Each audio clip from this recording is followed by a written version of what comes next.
नमस्कार दोस्तों, Rajendra Dwivedi, unit media. मित्रों, उत्तर प्रदेश में भी 9 सीटों पर उपचुनाव हो रहे हैं, विधानसभा सीटों पर उपचुनाव हो रहे हैं। 10 पर होना था, लेकिन जो है मिल्कीपुर सीट पर चुनाव न्यायालय में विचाराधीन कर नहीं हो रहे, 9 सीटों पर उपचुनाव हो रहे हैं। इसी के साथ 2 राज्यों में उपचुनाव हो रहे हैं, महाराष्ट्र और जो है झारखंड में। लेकिन सबसे ज़्यादा चर्चा इन 2 राज्यों से कम चर्चा उत्तर प्रदेश के 9 विधानसभा उपचुनाव की नहीं है। यह उपचुनाव को अगर बुंदेलखंड को छोड़ दें तो उत्तर प्रदेश के पूरे उत्तर प्रदेश कवर करता है, पूर्वांचल, पश्चिमी उत्तर प्रदेश और मध्य क्षेत्र का, क्योंकि पूरा जो है 9 जनपद आते हैं, वो सब पूरे प्रदेश में फैले हुए हैं।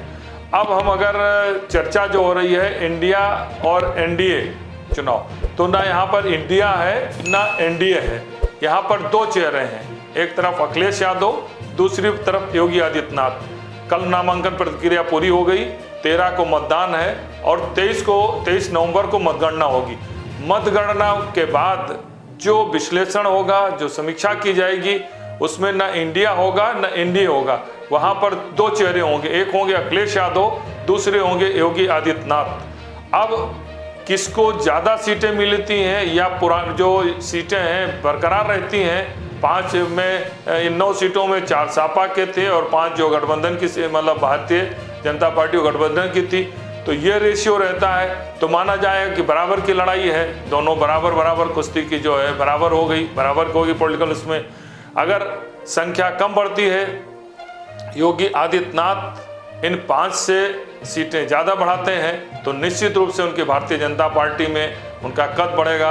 उनके हिंदुत्व एजेंडे पर, उनके 7 साल के प्रशासन पर मोहर लगेगी कि योगी आदित्यनाथ का प्रशासन, उनका कानून व्यवस्था और उनका हिंदुत्व का एजेंडा काफ़ी मजबूत है। 2027 में भी एक आधार बन सकता है।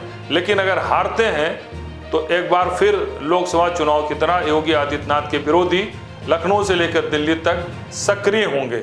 दूसरी तरफ अखिलेश यादव हैं, जिनका नेशनल राष्ट्रीय स्तर पर 2024 लोकसभा चुनाव में भारतीय जनता पार्टी और कांग्रेस के बाद तीसरा सबसे बड़ा दल है। 37 लोकसभा सांसद हैं, अखिलेश यादव का नेतृत्व कर रहे हैं। अखिलेश यादव का भी अगर संख्या बढ़ती है, जो 5 सीटें थी अभी 4 पर चुनाव हो रहे हैं, 9 में 4 ही सपा की सीटें थी। अखिलेश यादव का पीडीए जो फार्मूला है, उन्होंने किसी सवर्ण को टिकट नहीं दिया है, सब जो है मुस्लिम, दलित और पिछड़ों को ही टिकट दिया है। तो पीडीए का फार्मूला उनका कितना सफल होता है, यह 23 नवंबर को पता चलेगा। अगर अखिलेश यादव की जो सीटें हैं वो सीटें बचाते हुए और अधिक सीटें जीतते हैं, तो निश्चित रूप से उसका, अखिलेश यादव का इंडिया में और अधिक दबाव और अधिक प्रभाव बढ़ेगा। लेकिन इन उपचुनाव की जीत हार से ना तो मोदी के लिए और ना राहुल गांधी के लिए ना कोई प्रभाव पड़ने वाला नहीं है, क्योंकि इंडिया और एनडीए कहने के लिए है, जिसका एक तरफ एनडीए का नेता मोदी जी हैं, प्रधानमंत्री हैं, दूसरी तरफ इंडिया में राहुल गांधी को माना जाता है। लेकिन न राहुल का चेहरा है न योगी मोदी का चेहरा है, 2 ही चेहरे हैं। और बहुत ही बेहतरीन तरीके से सब ने अपने प्रत्याशी घोषित किए हैं। मायावती ने भी अपनी बार प्रत्याशी घोषित किया, आईएम ने भी किया है, पल्लवी पटेल, आईएम ने मिलकर 5 सीटों पर चुनाव लड़ रहे हैं। और इसमें मुस्लिम बहुल सीटों पर मुस्लिम प्रत्याशी दिया गया है, मतलब सभी ने, समाजवादी पार्टी ने और जो है मायावती ने, दूसरा आईएम ने भी प्रत्याशी बनाया है। लेकिन चुनाव बहुत ही इंटरेस्टिंग है। चुनाव परिणाम 2027 की तरफ एक परसेप्शन बनाने का बहुत बड़ा आधार बनेगा।